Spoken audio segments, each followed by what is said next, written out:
उमर, ये जो हम देख रहे हैं अभी, जिस तरह कहते हैं अंग्रेजी में अनप्रेसिडेंटेड, इसराइल ने अटैक किया तो ईरान का भी दूसरी तरफ से जवाब जो था वो सबके लिए हैरानकुन था। लगा तो यह था कि अब इनके पास कोई कैपेबिलिटी रही नहीं है। हत्ता कि जहाज गिराने का ईरान की तरफ से दावा है, वीडियोस भी सामने आ रही हैं। अगर वाकई वो पायलट को भी सामने ले आते हैं तो ये तो फिर इसराइल के लिए बहुत बड़ा नुकसान होगा, और ये फिर इस चीज का इजहार होगा कि ईरान को तरना वाला ना समझा जाए। जाहिर है कि इसराइल ने बड़ी कैलकुलेटेड मूव की है अपनी तरफ से। अब ईरान ये नहीं समझ रहा था कि अटैक होगा, क्योंकि उनकी टॉक्स चल रही थी। इवन कल संडे वाले दिन उनकी टॉक्स जो थी अमेरिका के साथ शेड्यूल थी। लेकिन इसराइल ने जो हमला किया, जिस तरह से हमला हुआ, बहुत खौफनाक हमला है।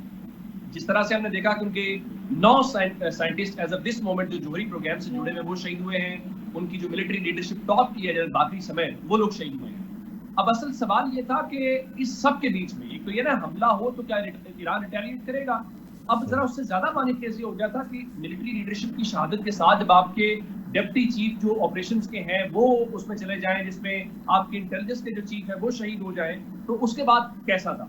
और फिर इनके बॉर्डर साफ नहीं लगते। आपने ये भी देखना है कि बीच में उर्दन जैसे ममालिक भी हैं और बाकी सब कुछ है।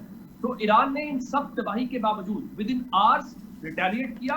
वो सेंट्रल तल अवीव तक पहुंचे हैं और वहां पे उन्होंने जो स्ट्रेटेजिक उनकी लोकेशंस हैं, जिसमें उनकी वजारत दिफा है, जिसमें उनकी मोसाद का हेडक्वार्टर था, दीगर जगह थी, उसको टारगेट किया है। और इस टारगेट करने का मतलब ये था कि ईरान उस पोजीशन में आज भी मौजूद है। आप उसकी इंटेंसिटी पर सवाल उठा सकते हैं, लेकिन उनके रिजॉल्व के ऊपर सवाल नहीं उठा सकते।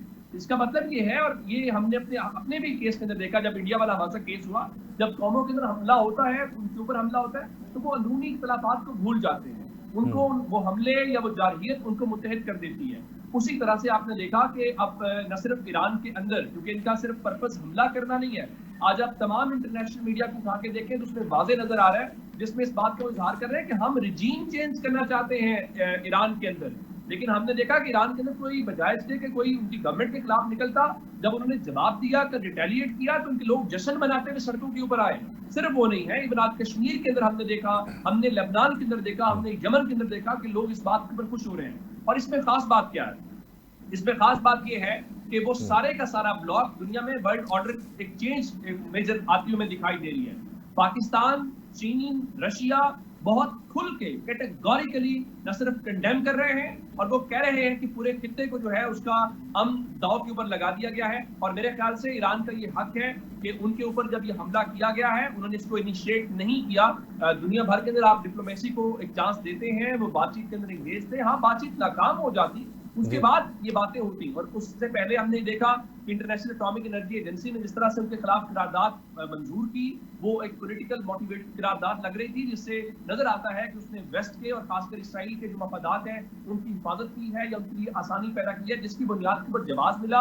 और उन्होंने फिर नतान्ज से लेके अस्फहान उन जगहों के ऊपर भी हमला किया है। और फर्दों के अंदर भी वो कह रहे हैं कि हमारी जो न्यूक्लियर पोजीशन है उसको इन्होंने पार्शली डैमेज किया है या उसको नुकसान पहुंचा, लेकिन इसराइल कह रहे हैं कि हमने नहीं किया। और उसमें खास बात ये है, ये सारे के सारे इनके आज जो अमेरिका के अंदर सफीर है, मैं उनकी गुफ्तगू सुन रहा था, वो बुनियादी तौर पे क्या कह रहे हैं। उनकी कल नेशनल सिक्योरिटी एडवाइजर ने बात की इसराइल के, कि हम मिलिट्री की कोई कार्रवाई करके उसको तबाह नहीं कर सकते ईरान के प्रोग्राम को। तो मेरा ख्याल ये है कि ये मुस्लिम उम्मा के लिए, पाकिस्तान समेत हम सबको यूनानिमसली कोई पोजीशन लेनी चाहिए और हमें यूनाइटेड होना चाहिए। वरना ख्वाजा आसिफ की बात से मैं 1000% इत्तेफाक करता हूँ कि ये सबकी बारी आएगी, एक एक करके बारी आएगी। इवन कल आपने देखा कि टर्की के अंदर उनके कल डिफेंस मिनिस्टर बैठे हुए थे, उनके फॉरेन मिनिस्टर बैठे हुए थे, इंटेलिजेंस चीफ बैठे हुए थे। और मैं वहाँ टर्की के जो मुख्तलिफ पॉलिटिशियंस थे सुन रहा था, वो कह रहे थे ये हमला ईरान पे नहीं है, ये तो टर्की के लिए एक पैगाम है। उसी तरह से पाकिस्तान के बारे में आप जानते हैं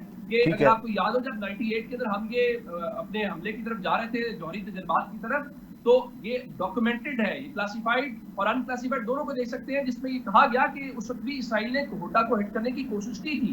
इनके जहाज इवन इंडिया तक पहुंचे थे, लेकिन पाकिस्तान ने बड़ा वाज़ेह पैगाम तल अवीव को और दिल्ली दोनों को दिया था कि फिर कोई नहीं बचेगा।